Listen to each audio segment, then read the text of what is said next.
Saigon, April the 30th, 8 o'clock. The last American helicopter on the roof of the American embassy prepares to lift off the last of the evacuees fleeing before the advancing communist armies. This scene, in fact every scene in this report, was filmed by a UPITN camera team who chose to remain behind in the beleaguered capital to record the final victory of the Viet Cong and North Vietnamese in South Vietnam. The American airlift only took a fraction of those who wanted to leave, and for hours after the last departure, scores of people still crowded onto the embassy roof in the vain hope of rescue. One of them was an American employer who tried to get all his staff out. I had one select man that should definitely have left. I was waiting for him. He's sitting up here now, and here we are. How do you rate the chances? Negligible now. Do you think the last ones have gone? I think they're all gone.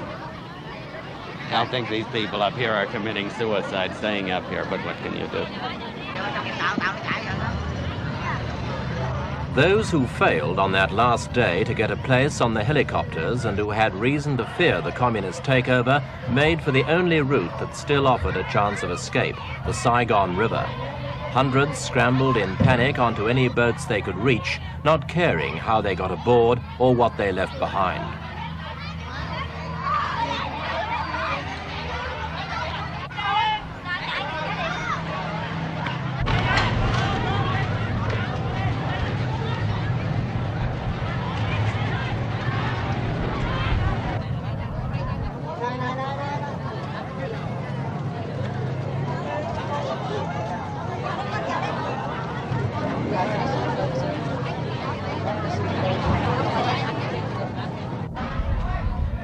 For all of these people, it was in fact a voyage in vain.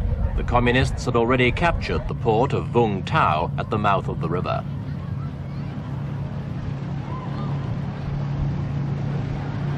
By an ironic coincidence, as the overloaded ships cast off, their passengers watched helplessly as the last flights of American helicopters passed overhead, making for the certain safety of the American fleet out in the South China Sea.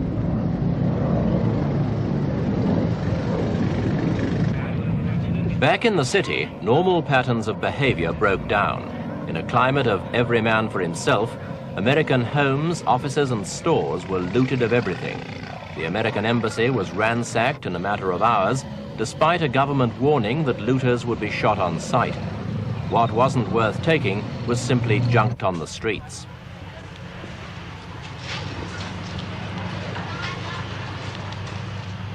The junk wasn't just paper.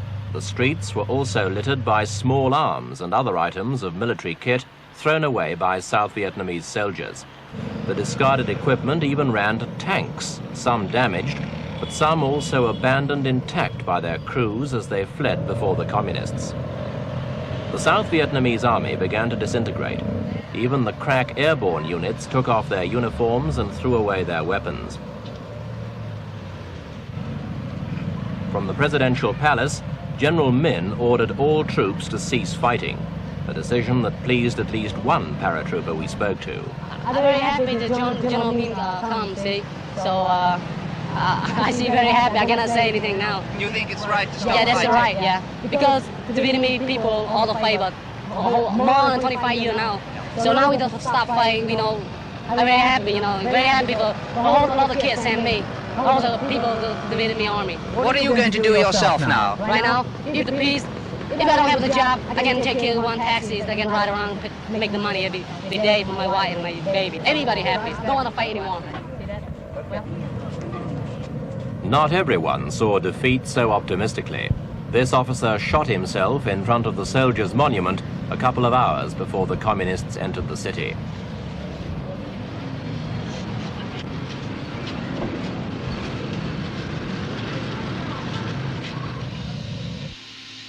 And then, shortly after midday, came the climax of 30 years of fighting.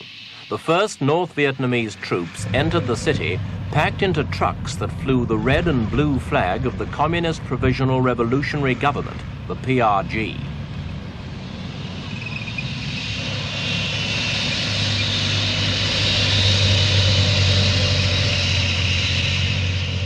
Minutes later, their Russian-made tanks smashed down the gates of the presidential palace and took up positions in the grounds. There was no resistance. South Vietnamese troops were soon flushed out and surrendered without a fight. So, on its final day, the communist offensive ended without bloodshed, but with a display of potential firepower that impressed even the most jaded observers of the war.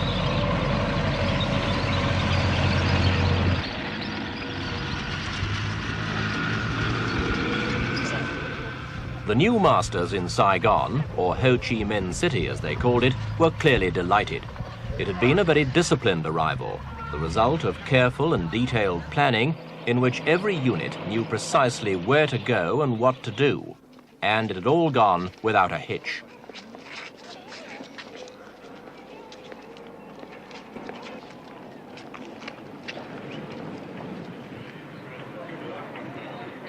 Inside the palace, General Duong Van Minh, Big Minh, South Vietnam's president for only 2 days, formally capitulated.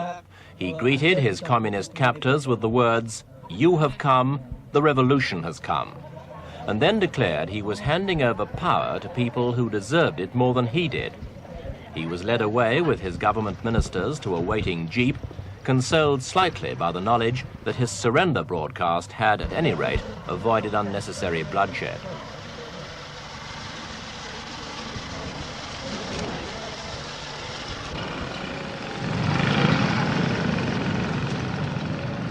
For the rest of the day, North Vietnamese and Viet Cong troops marched steadily into Saigon, hardened regulars in jungle battle dress, some pushing bikes, others in the more casual uniforms of guerrilla fighters. They were a disciplined force. Among the thousands who arrived, there wasn't a single reported case of theft, drunkenness, rape, or shooting.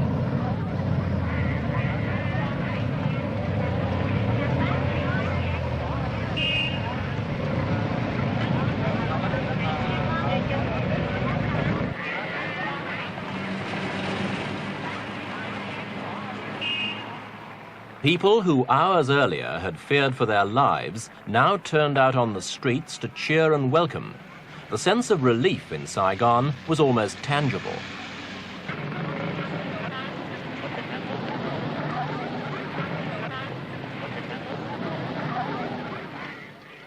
The victors seemed as concerned to win the cooperation of the vanquished as the vanquished were to give it. And indeed, such cooperation was essential, since Saigon now had no police force to control day-to-day law and order.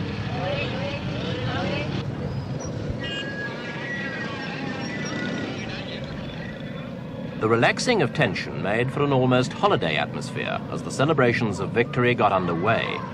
The first demonstrators on the streets were the Buddhists, many of whom had long opposed the military regime in Saigon and the involvement of the Americans in the war.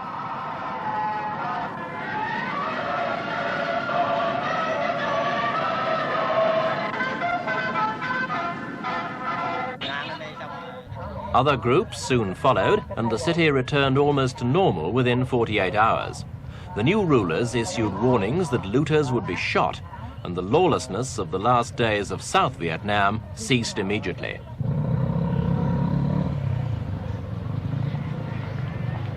As the first day of peace for 30 years dawned in Vietnam, the banks and some shops remained closed. But in Saigon's markets, it was business as usual. Prices of meat and vegetables rose slightly in the first 2 days of communist rule and then leveled out. And the city's black markets continued to flourish.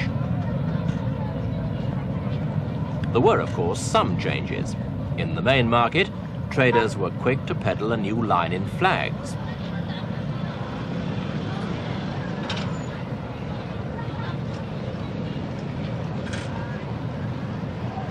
With virtually every building and home being decorated for the forthcoming victory celebrations, demand was brisk for the red banner with the yellow star, the national flag of North Vietnam.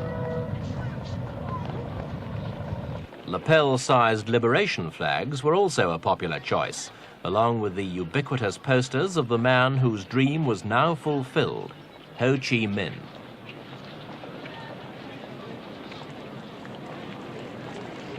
Though there were few immediate supply problems, the long-term future is not so secure. Saigon may, for example, become a city of bicycles like Hanoi and Peking. Petrol is scarce and costs the equivalent of up to $10 a gallon on the black market. Since nearly all South Vietnam's needs were previously met and paid for by the Americans, fuel is certain to become even more scarce and expensive, and it can't be long before most of Saigon's Hondas are driven off the streets.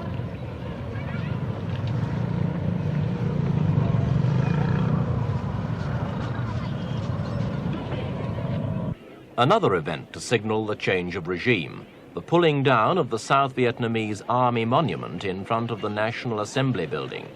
It was never a popular statue with the people of Saigon. The cynics used to say it showed an American soldier pushing his South Vietnamese counterpart in front of him into battle. Its destruction was ordered by the new city government, and scores of people turned out to chip away at the two huge cement figures.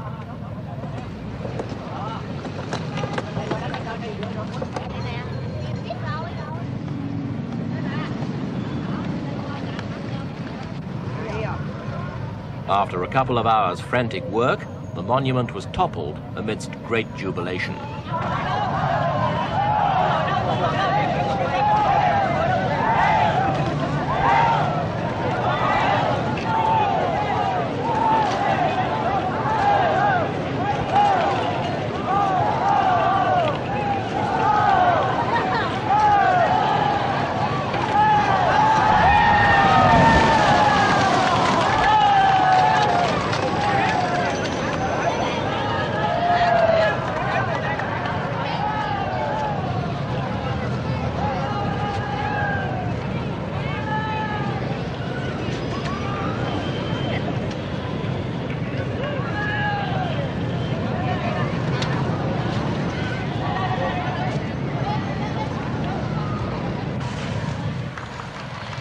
Two weeks after the communist takeover, some schools reopened.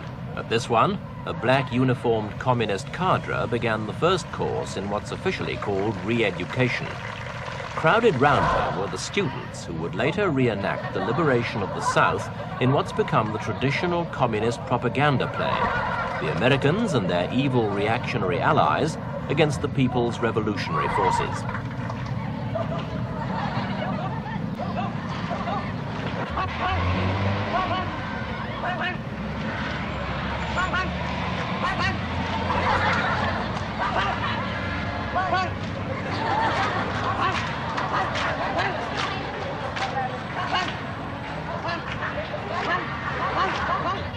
Other instructors were drilling children in rehearsals for the parades and demonstrations that would form a large part of the official victory celebrations to be spread over 3 days. In the past, many students avoided conscription, especially if their fathers had enough money to bribe the right officials. But Hanoi was calling the tune now, and everyone had to march to it.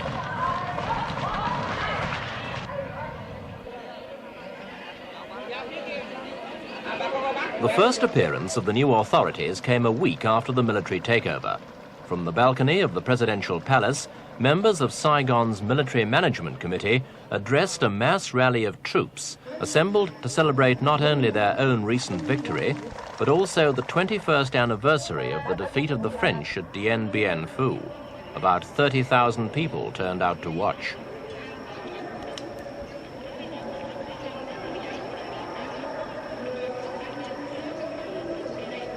After the speeches, the inevitable parade, led by posters of Ho Chi Minh.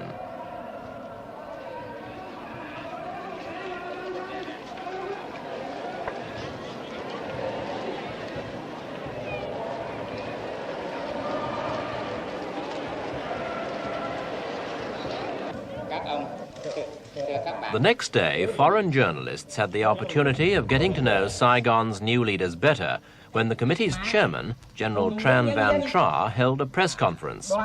Through an interpreter, he left no one in any doubt that he'd taken over all aspects of the city's affairs. Closely united in their task, the revolutionary administration of the city will, together with the people, settle all problems and wipe out all difficulties. A week later, another rally introduced the Provisional Revolutionary Government itself. On the balcony, the North Vietnamese Army Chief of Staff, and next to him, the PRG's number 1, Huon Tan Pat. Then came North Vietnam's Le Duc Tho, who negotiated the Paris peace agreements, and Madame Binh, the PRG's foreign minister. All of them looked highly pleased as North Vietnamese tanks led the victory parade.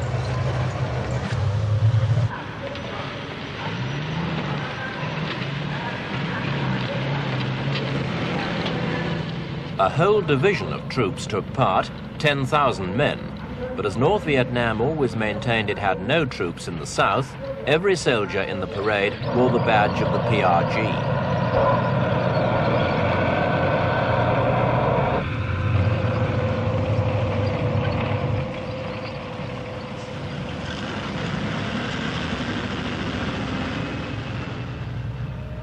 As the parade of hardware went on, the overriding impression was one of finality, that the communists had established beyond all question a tight and unopposed control over the land and people that had suddenly become theirs.